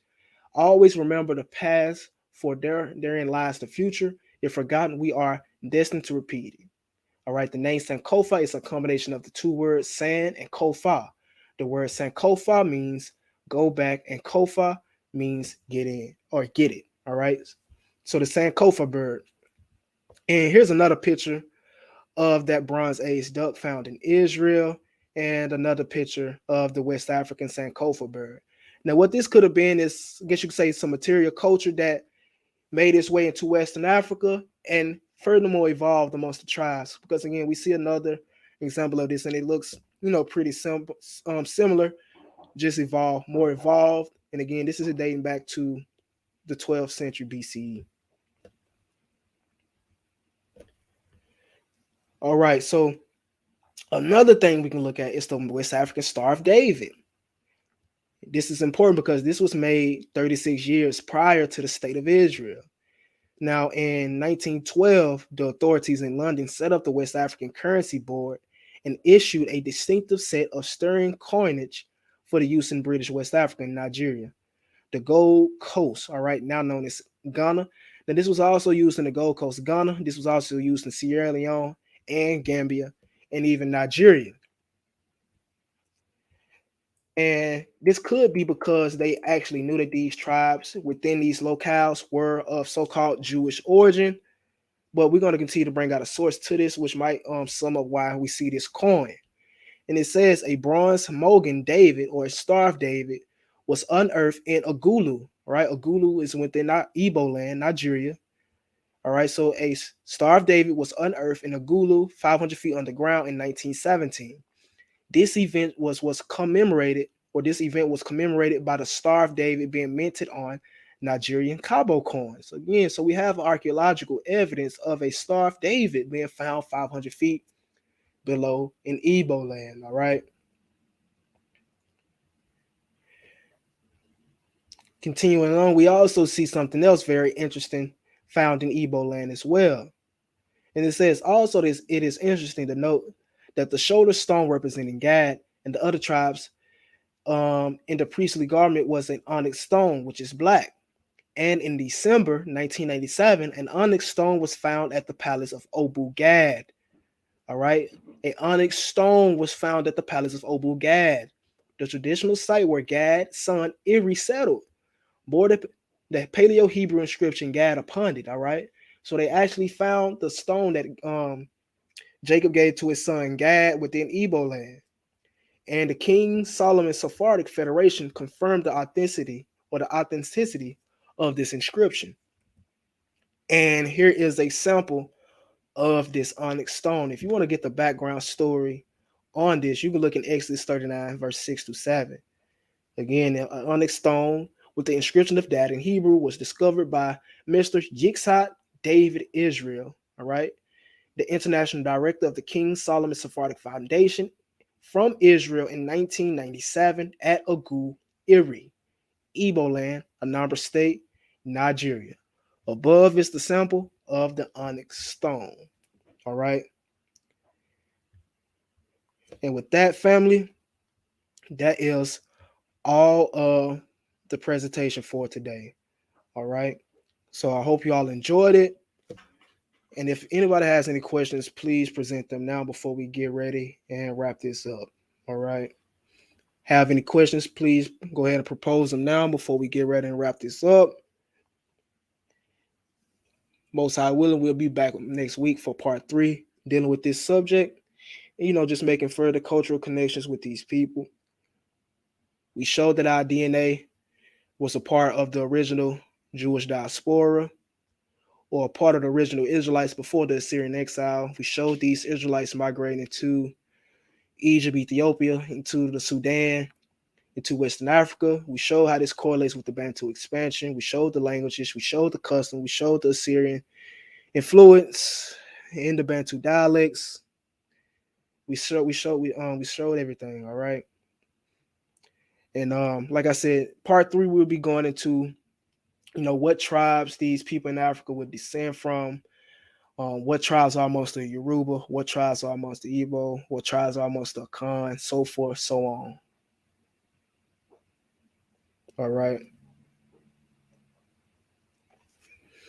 Again, if anybody have any questions, please put them in the chat before we get ready and wrap it up. If not, I'll see you all next week when we continue to bring out this information, disseminate this information. All right.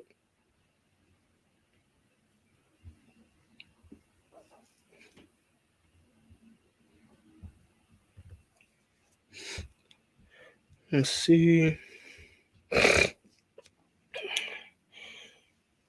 All right, family. We've been on here for 2 hours, man. I'm gonna tune in with y'all next week. Again, told off everybody that tuned in, told off everybody that enjoyed the information. Give me some time and check back in a few hours or something. And I had the links in the bio for everybody that would like the links to these sources. All right. Shalom and told out for tuning in.